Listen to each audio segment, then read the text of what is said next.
not only in the states most heavily affected, but in every place in this country, are rightly disturbed by the large numbers of illegal aliens entering our country. The jobs they hold might otherwise be held by citizens or legal immigrants. The public service they use impose burdens on our taxpayers. That's why our administration has moved aggressively to secure our borders more, by hiring a record number of new border guards, by deporting twice as many criminal aliens as ever before, by cracking down on illegal hiring, by barring welfare benefits to illegal aliens. In the budget I will present to you, we will try to do more to speed the deportation of illegal aliens who are arrested for crimes, to better identify illegal aliens in the workplace, as recommended by the commission headed by former Congresswoman Barbara Jordan.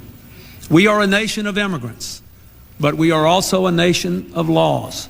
It is wrong and ultimately self-defeating for a nation of immigrants to permit the kind of abuse of our immigration laws we have seen in recent years, and we must do more to stop it.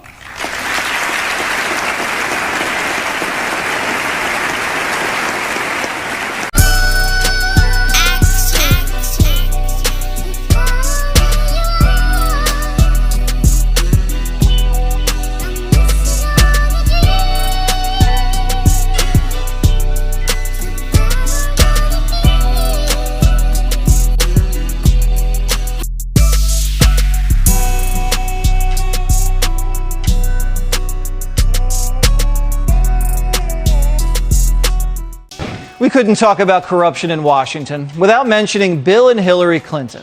I mean, nobody loves power and money more than these two. The dynamic duo, perhaps the most famously crooked couple in the United States.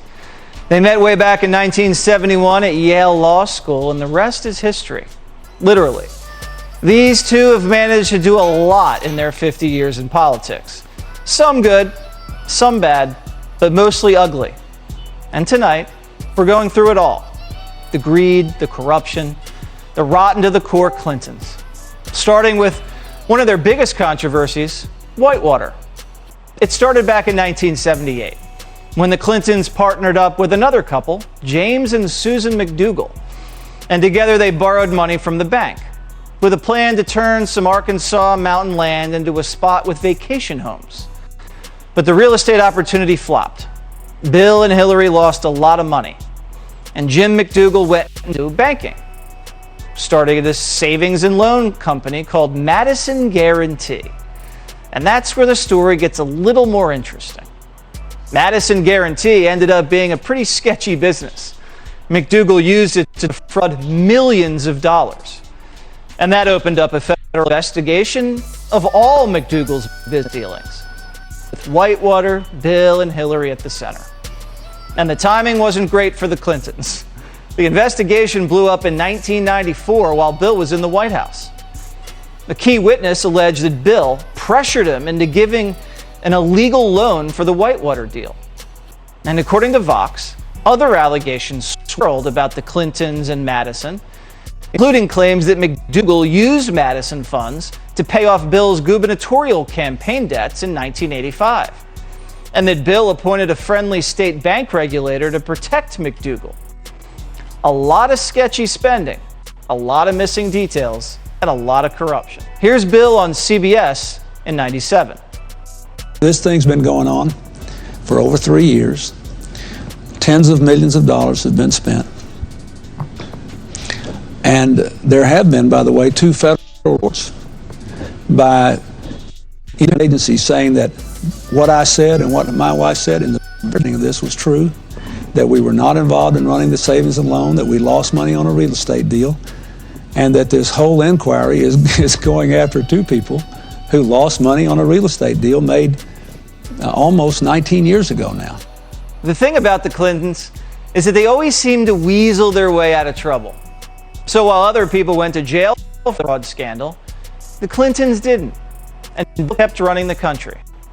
Which brings me to this, Travelgate.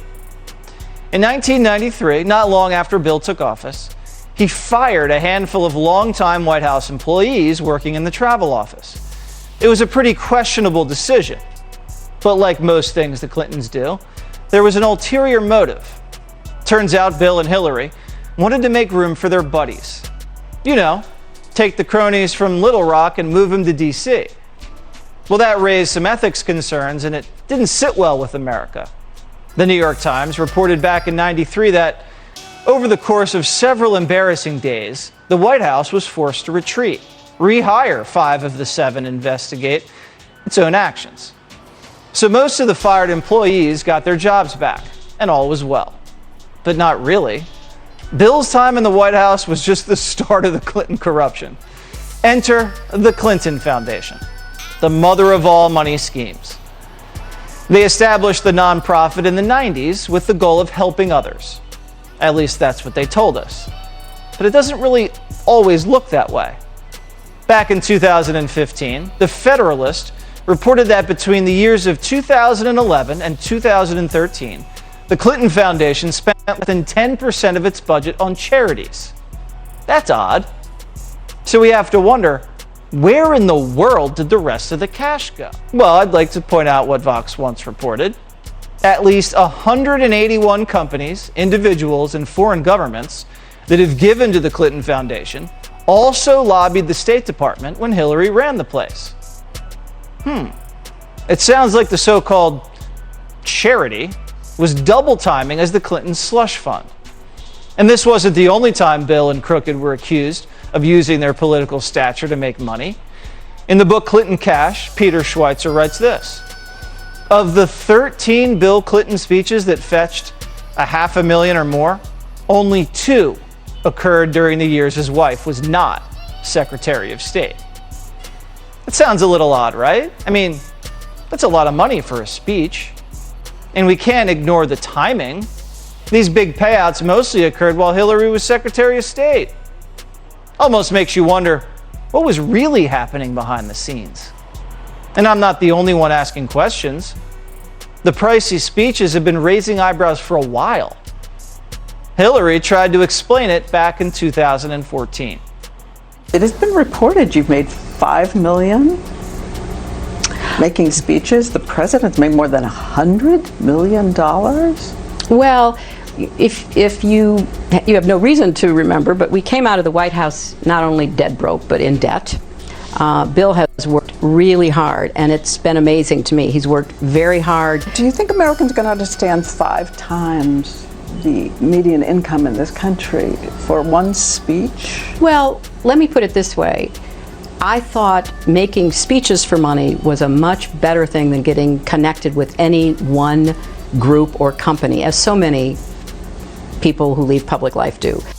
Nobody's buying that. The Clintons have been and always will be all about the money. And they don't care how they get it, even if it means selling out the country. Eric Eggers was the lead investigator for Clinton Cash.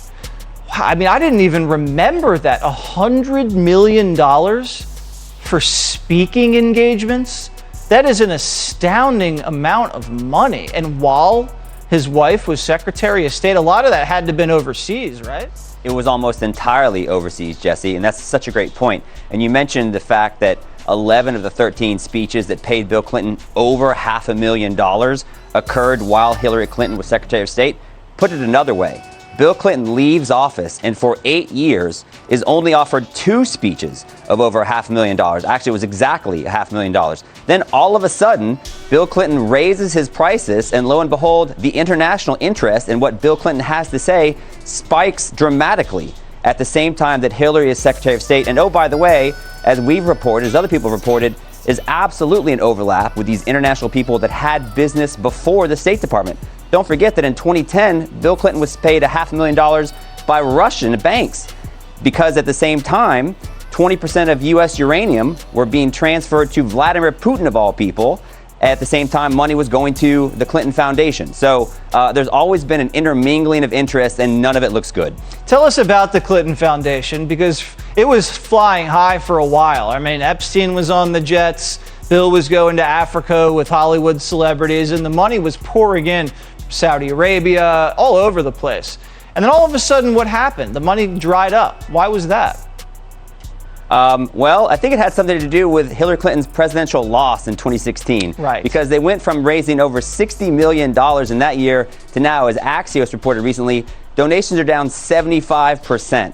So obviously, to your point, the business model for the Clintons has always relied on proximity to power. And when the Clintons don't have it, no one wants to talk to them, or certainly no one wants to give them money. And that's got to be bad for business for the Clintons. It's one of the reasons why they recently came out and said, all of a sudden we're offering leadership classes now through Masterclass. The Clintons may not be broke, but they don't have the money coming in through the Clinton Foundation slush fund anymore, and so they're course correcting.